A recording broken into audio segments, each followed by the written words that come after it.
바로보는 TV 옴부즈맨, 먼저 주간 주요 이슈를 정리합니다. 박 대통령이 대국민 담화를 발표했습니다. 가장 먼저 북한 핵실험에 대해 강력한 대응 의지를 표명했는데요. 북한의 태도 변화를 가져올 수 있을 정도의 새로운 제재가 포함된 가장 강력한 대북 제재 결의안이 도출될 수 있도록 모든 외교적 노력을 다해 나갈 것입니다.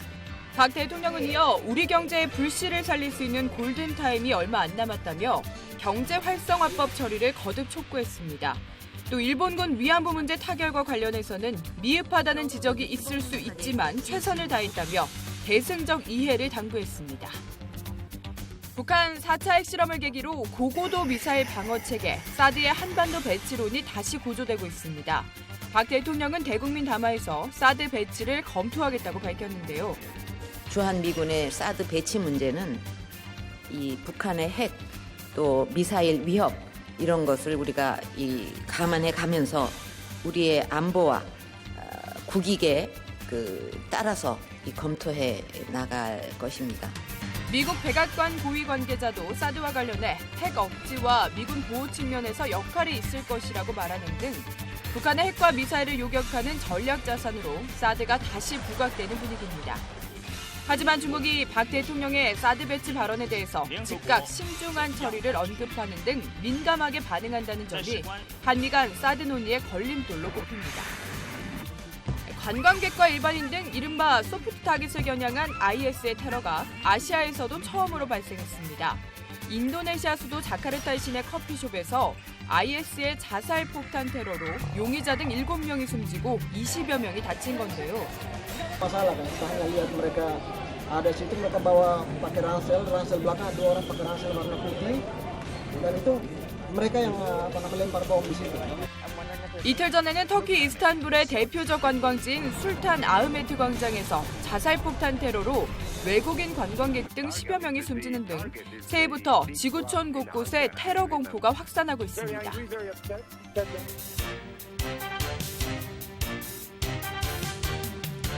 안녕하세요. 바로보는 TV 옴부즈맨 조미령입니다. 지난주에도 연합뉴스TV에서는 다양한 뉴스를 신속하게 전했습니다. 시청자 평가원은 방송 내용을 어떻게 평가했는지 연합뉴스TV를 말한다를 통해서 알아보겠습니다. 오늘은 뉴스포커스와 뉴스특보, 고성국의 담담 타타를 살펴본 주희조 시청자 평가원의 의견을 함께 하겠는데요. 먼저 뉴스포커스에 대한 모니터 내용을 만나보시죠.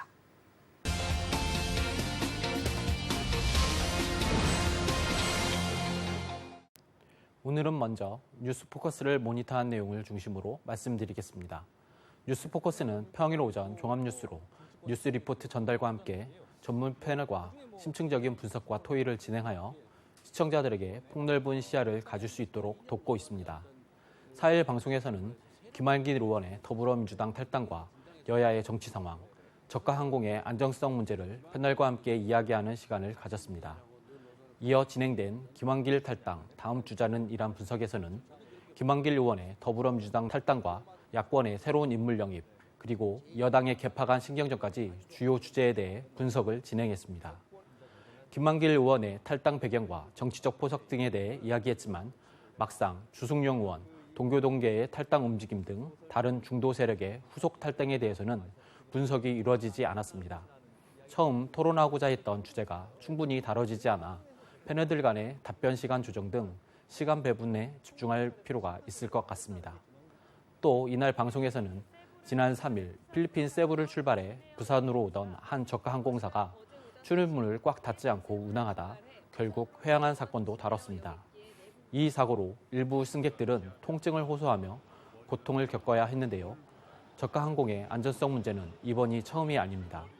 지난달 23일에는 제주항공 여객기가 18일에는 이스타항공 여객기가 각각 기내 압력을 조절하는 장치 이상으로 급 강하하거나 회항했고 지난 8월에도 부산에서 중국으로 가던 에어부산 여객기가 내비게이션 고장으로 회항하기도 했습니다. 이날 방송에서는 서비스와 안전을 무시한 채 가격 파괴로 몸집만 키운다면 싼 게 비지떡이라는 비아냥거림에서 벗어날 수 없을 것이라는 점을 지적했습니다. 하지만 아쉬운 점도 있었습니다. 패널 구성을 보면 전 국회의원, 변호사, 정치평론가 등 기존의 정치 관련 이슈에 대해 분석하던 패널이 그대로 출연하여 문제의 원인과 분석에 다소 부적합했습니다. 특히 비행기 구조나 항공 시스템 전반에 대한 이해력이 부족하다 보니 심층적인 분석 대신 수박 겉핥기식의 국내 안전 문제 논평만 하고 끝난 것 같아 아쉬웠습니다. 5일 방송에서는 누리과정 예산 편성 관련 정부와 지자체의 대립, 한국 재벌 대다수는 상속자들, 총선 판세 분석이라는 주제로 패널과의 이야기를 진행했습니다. 누리과정 예산 편성과 관련해서는 서울과 광주 전남, 경기 등 여러 지역에서 논란이 되고 있는 상황입니다. 패널들은 누리과정 예산을 둘러싼 중앙정부와 지자체, 시도교육청의 팽팽한 대립을 시청자의 눈높이에서 설명해 주어 이해하기 좋았습니다. 또한 대선 공약 사항인 만큼 근본적인 해결을 위해서는 중앙정부 차원의 해결책이 필요하다는 패널들의 근본적인 해법 모색도 좋았습니다. 두 번째 주제에서는 세계 상위 400위 부호들 중 자수성가형 부재에 대한 통계를 바탕으로 한국 경제의 경직성 논란에 대해 이야기를 나눴습니다. 하지만 금수저 후수저 논란처럼 자수성가할 수 없는 경제 구조는 젊은 세대에게 좌절감을 안기고 우리 경제의 건강도 해치게 됩니다. 젊은이들이 창의성을 기르고 마음 놓고 창업에 도전할 수 있는 지원 시스템, 실패하더라도 다시 일어설 수 있는 패자부활 시스템을 만들어 과거 정주영 회장이나 이병철 회장처럼 다양한 창업 보호가 나올 수 있도록 사회 구조가 변경되어야 할 것입니다.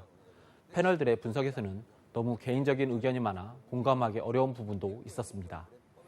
우리나라 재벌의 경우 대부분 상속과 증여를 통해 이루어졌다는 것은 누구나 알고 있는 상황입니다.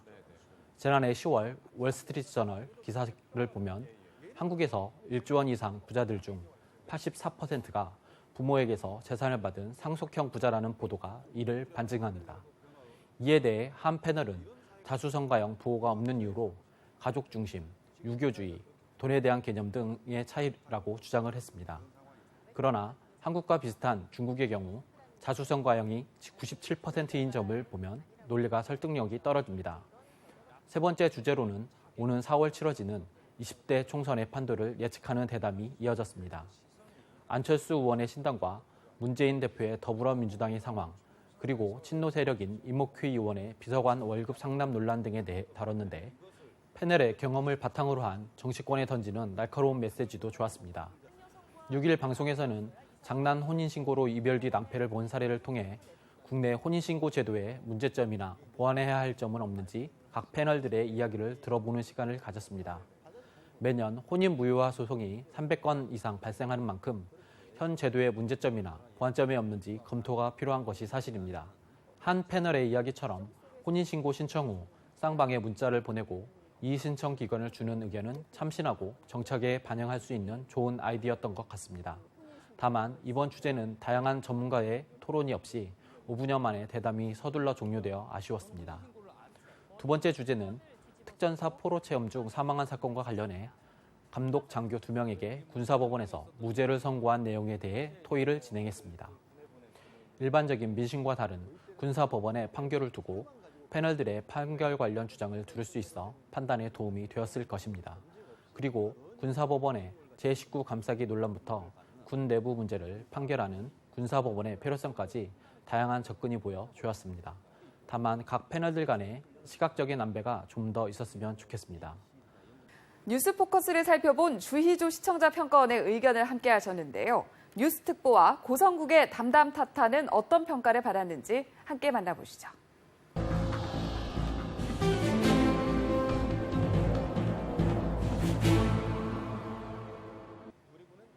지난주는 북한의 4차 핵실험과 남측의 대북 확성기 방송 재개로 남북 긴장이 최고조로 달했던 한 주였습니다. 남북 당국 회담 결렬 이후 북한의 4차 핵실험으로 인해 국제적인 대북 제재가 가속화될 것으로 예상됨에 따라 뉴스 전문 채널인 연합뉴스TV에 대한 기대감이 더욱 커지고 있습니다. 연합뉴스TV는 대북 관련 소식을 발빠르게 전하는 한편 각계 전문가를 통해 핵실험의 배경과 상황, 향후 국제관계 등에 집중 보도했습니다. 특히 핵실험 당일에는 1시간 동안 뉴스특보를 방송했고 서균열 서울대 원자핵공학과 교수 등 전문가 연결 및 취재기자의 국내외 상황 분석 등 폭넓은 보도로 시청자들의 궁금증 해소와 사태 추이를 분석하는 데 기여를 했습니다. 다음은 고성국 담담타타 이것이 정치다에 대한 모니터 내용입니다. 고성국의 담담 타타는 이번 주도 주요 이슈들에 대한 패널들의 토론을 통해 다양한 시각을 제시했습니다. 특히 일부 패널 간의 첨예한 대립에 대해 고성국 진행자의 시기적절한 개입으로 균형 있고 매끄러운 진행이 돋보였습니다. 4일 방송에서는 쟁점 법안 처리와 선거구 획정 문제 해결 방안 등의 주제를 놓고 첨예한 여야의 갈등, 정부와 국회의 갈등에 대해 여야 입장에선 패널들이 토론을 진행했습니다. 또한 정치적 대립을 해결하기 위해 각각 여야의 입장을 통해 해법을 모색하는 모습이 인상적이었습니다. 5일 방송에서는 야권의 새인물 수혈과 여권의 공천 갈등에 대한 날선 토론이 진행되었습니다.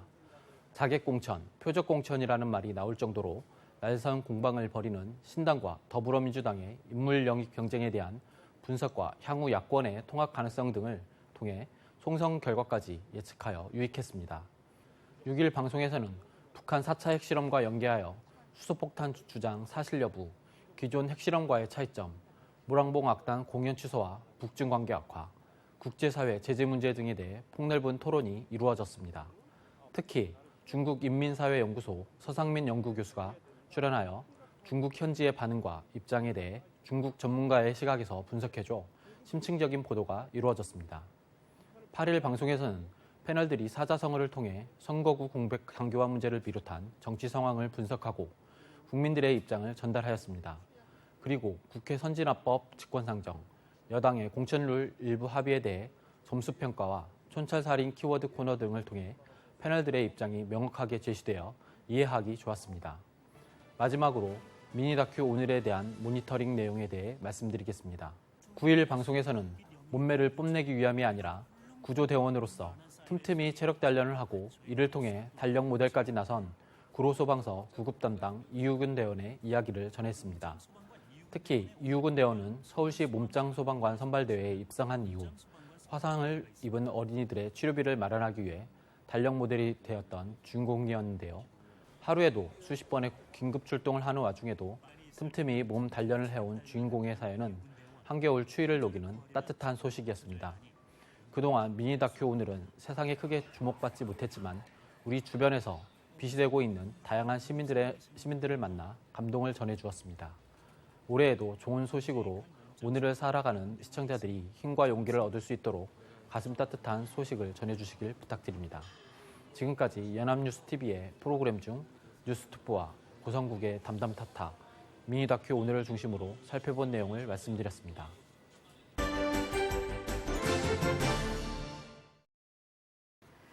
연합뉴스TV에서 방송하는 제작 프로그램에 대한 시청 소감을 들어보는 캠퍼스 TV 리포트 시간입니다. 오늘은 기업 비사를 살펴본 중앙대학교 사회학과 김성호 학생 나와 있습니다. 어서 오세요. 안녕하세요. 네, 기업 비사를 모니터했다고 들었는데 어땠나요? 네, 기업 비사 그때 그 선택을 살펴봤는데요. 70년이 달려온 국내 최초의 자전거 회사죠. 바로 삼천리 자전거의 탄생 배경부터 미래까지 알아볼 수 있었습니다. 다양한 일화를 통해 삼천리 자전거 김철호 회장의 신념과 가치는 물론 자전거가 한국 사회에서 역사적으로 어떤 의미를 가졌는지도 담고 있어 흥미로웠습니다. 네, 그러면 지난 10일에 방송된 기업 비사에 대한 모니터 내용 자세히 전해주시죠. 네, 매주 일요일 오후 7시 20분에 방영되는 기업 비사 그때 그 선택은 기업의 흥망이 걸린 결단의 순간과 그 뒤에 감춰진 비밀스런 이야기를 다룬 다큐멘터리인데요. 자세한 모니터 내용 지금부터 전해드리겠습니다.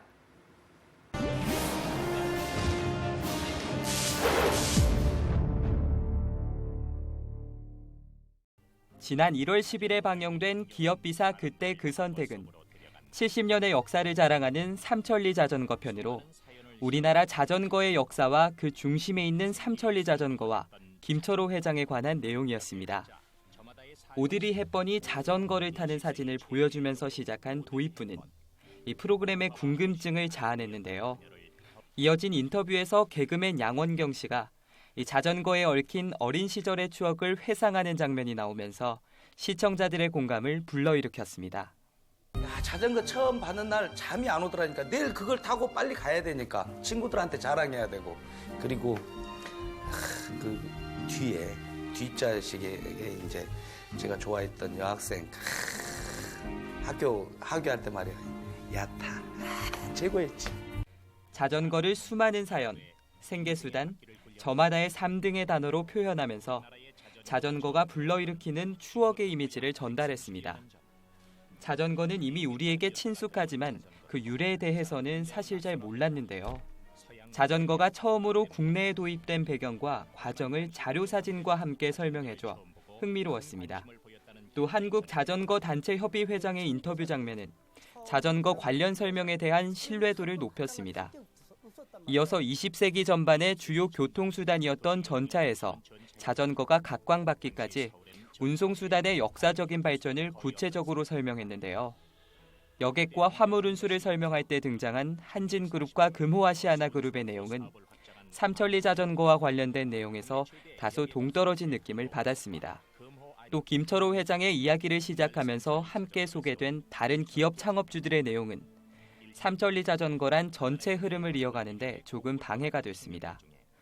김철호 회장의 일화를 소개하는 부분에서는 전 청와대 홍보기획비서관의 인터뷰를 통해 김철호 회장의 자세한 이야기와 당시 역사적인 산업 배경까지 들을 수 있어 좋았습니다. 또 김철호 회장이 공장장에게 파격적으로 제안한 부분에서는 중요한 문장을 화면에 보여줘 마치 두 사람이 대화를 하는 듯한 효과를 보여줘 신선했습니다. 시대가 흘러가면서 자전거가 사이클이란 스포츠 종목으로 자리 잡고 그 인기를 실감할 수 있는 신문 기사를 보여주면서 자전거의 시대적 변화에 대한 설명을 해줬는데요. 그동안 자전거에 대해 알지 못했던 부분을 자세하게 들을 수 있어 좋았습니다. 후반부에서는 자전거 도로가 건설되면서 삼천리 자전거가 수혜를 입었다는 내용이 이어졌는데요. 외부적 환경 변화에 따른 삼천리 자전거의 발전이 아니라 삼천리 자전거 자체적으로 제2도약을 위해 준비한 과정도 많이 보여줬다면 프로그램의 내용이 더 풍성해졌을 것 같다는 생각이 들었습니다. 또 고급 자전거, 전기 자전거 등 새로운 시장에 뛰어든 삼천리 자전거의 행보에 관해 회사 임직원 등 직접적인 관계자의 인터뷰가 없어 아쉬웠습니다. 아날로그의 감성을 다시 그리워하고 있는 요즘, 이 삼천리 자전거의 이야기를 통해 페달을 밟던 정겨운 추억도 회상할 수 있었습니다.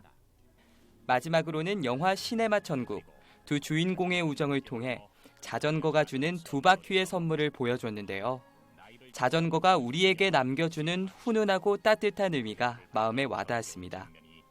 기업비사 그때 그 선택은 기업의 운명을 좌지우지하는 기업가의 의사결정 배경과 그 과정을 통해 그들의 신념과 가치를 배울 수 있는데요.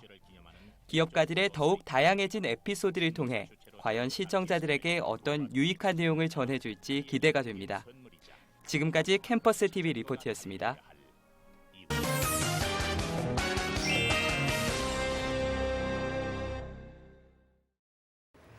북한의 4차 핵실험으로 전 세계의 이목이 한반도에 집중되고 있습니다. 핵실험에 대한 대응 조치로 대북 확성기 방송이 재개됐고, 미국은 장거리 폭격기를 한반도 상공에 출격시키는 등 후폭풍도 거셉니다. 언론에서는 북한의 4차 핵실험과 그 파장을 어떻게 보도했는지 TV와 비평 시간에서 자세히 짚어보겠습니다. 청운대학교 미디어 커뮤니케이션학과 김미경 교수님 자리하셨습니다. 교수님 어서 오십시오. 네, 먼저 관련 소식 우리 언론이 어떻게 보도했는지부터 짚어주시죠. 북한의 김정은은 이미 수소탄 보유를 언급한 적이 있습니다. 네. 이에 2015년 12월 11일과 17일에 연합뉴스TV는 수소폭탄 개발에 대해 미국과 우리 정부의 평가를 다루었는데요. 예. 또한 풍계리 핵실험장 새 터널 굴착 공사에 대한 분석을 통해서 사전 징후에 대해서 어느 정도 다루었습니다. 연합뉴스TV는 북한의 수소폭탄 개발 이슈를 2016년 1월 6일 사건 전에 중요한 기사로 취급한 것은 매우 바람직한 것으로 보입니다. 또 제4차 핵실험의 더욱 놀라운 점은 수소폭탄이 성공했다는 것인데요. 수소폭탄과 핵폭탄의 차이가 무엇인지를 핵 전문가 분석을 바탕으로 설명하고 수소폭탄이라는 점이 국제사회에 어떤 의미가 있는지를 진단해 주었더라면 하는 아쉬움이 있습니다. 네. 또한 수소탄 실험에 폭발력이 약하다는 사실을 근거로 해서 수소탄인지 아닌지의 진위 여부를 중요한 쟁점으로 다루고 있는데요. 이보다는 진위 여부가 왜 중요한지, 그리고 수소탄이 아님에도 불구하고 수소탄인 척 한다면 왜 그렇게 위장하는 것인지에 대해서 설명력 있는 진단이 전제되어 이슈화되었다라면 하는 생각이 듭니다. 또한 대북 제재 수위도 또 다른 보도의 내용인데요. 1월 6일 오후에 보도한 내용에 따르면 안보리 위반에 대한 기존의 대북 제재의 내용을 환기시킨 것은 매우 적절했다고 생각을 합니다. 네. 그러나 예측되는 최대한의 제재 수위는 어느 정도이고 그에 따른 북한의 대응 수위는 또 어느 정도인지 진단하지 못한 것은 좀 아쉬움이 있었습니다. 네, 국내 언론이 어떻게 보도했는지 짚어주셨고요. 네. 외신들은 어떤 식으로 보도를 했는지 궁금한데 이 부분도 정리를 해주시죠. 네, 해외 언론은 북한의 수소탄 핵실험 강행에 대해서 일제히 긴급 보도를 했습니다. 북한의 수소탄 핵실험 강행과 관련하여 2016년 1월 6일 외신의 이슈는 크게 두 가지로 정리할 수 있을 것 같습니다. 먼저 수소탄 폭탄인지에 대한 의문이에요. 먼저 이제 미국의 뉴스 전문 방송인 CNN과 영국의 BBC, 또 미국의 유력 일간지인 워싱턴 포스터, 그다음에 뉴욕 타임스 이런 그 신문들이 북한은 이번 핵실험이 완벽한 성공이라고 주장을 했지만 북한의 발표가 사실이라고 말하기는 어렵다라고 전했습니다. 다음에 외신의 중요한 이슈는 주요 관련국인 중국과 일본, 미국이 핵실험을 사전에 인지했는지에 대한 것인데요. 네. 만약 한국만 인지하지 못했다고 한다면 한미일 공조에서 한국만 배제되었다는 거기 때문에 굉장히 심각한 문제가 있다라고 생각이 듭니다. 중국의 신화통신은 중국 정부가 현지 시간으로 1월 6일 성명을 내고 북한의 수소탄 실험에 대해서 강력히 반대하는 입장을 표명했는데요.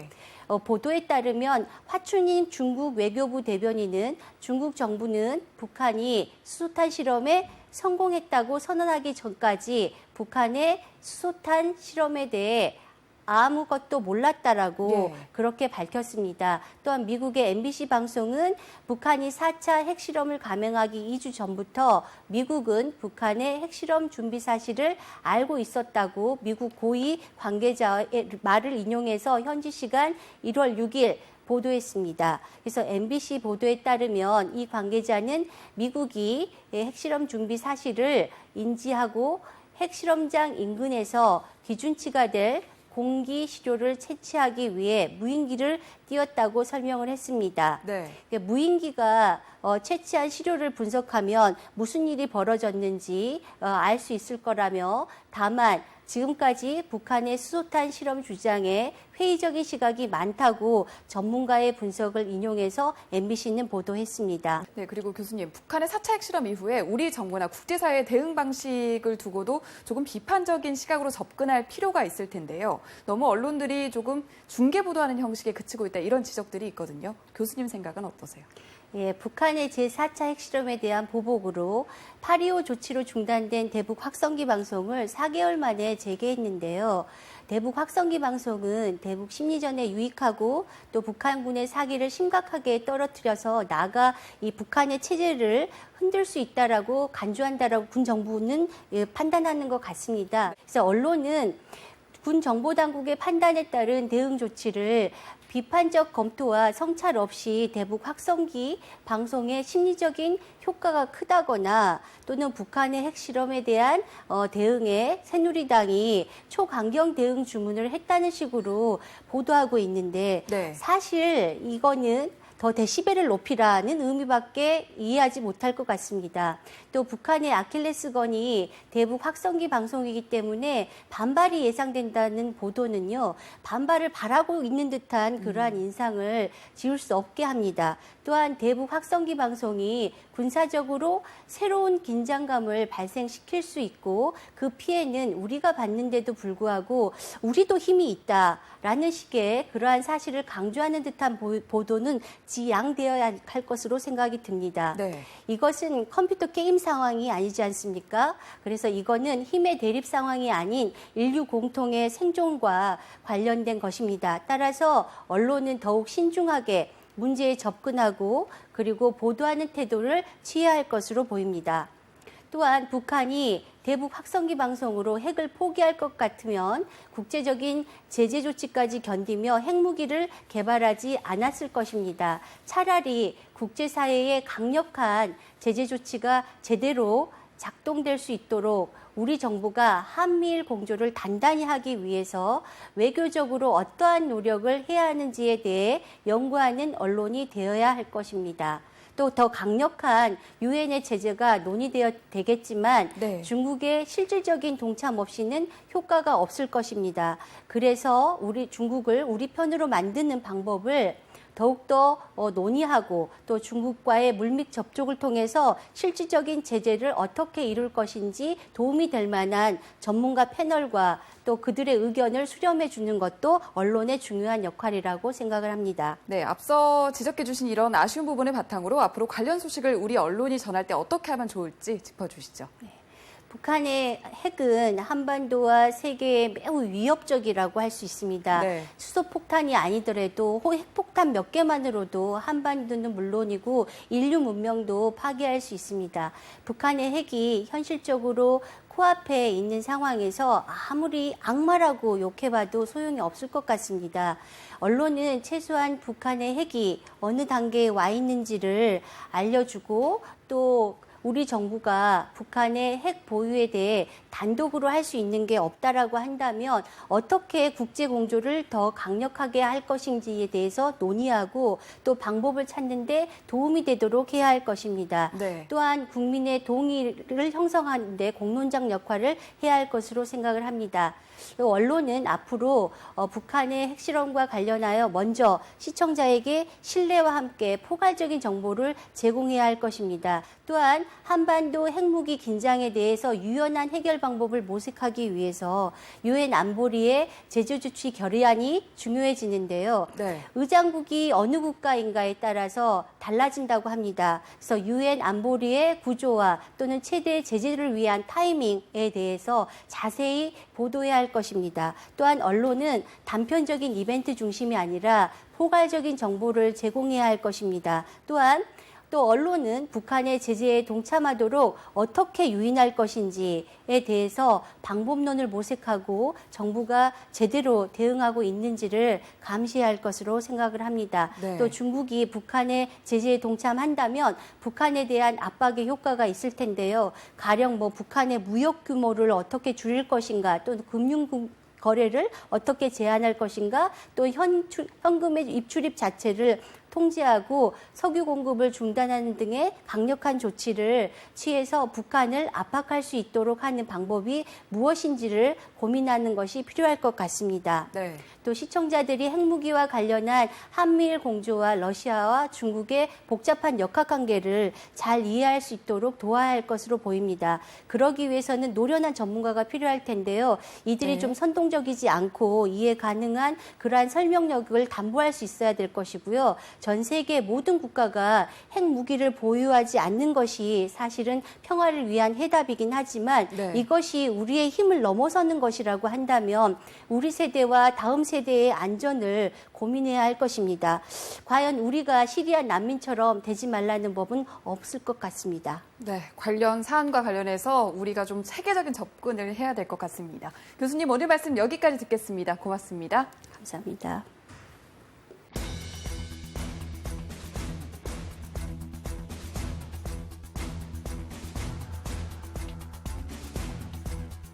The United States remains steadfast in its commitment to the defense of the Republic of Korea and maintaining the stability on the Korean Peninsula, to include extended deterrence provided by our conventional forces and our nuclear umbrella.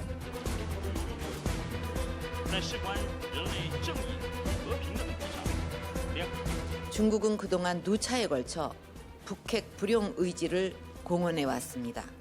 그런 강력한 의지가 실제 필요한 조치로 연결되지 않는다면 앞으로 5번째, 6번째 추가 핵실험도 막을 수가 없고 한반도의 진정한 평화와 안정도 담보될 수 없다는 점을 중국도 잘 알고 있을 것으로 봅니다.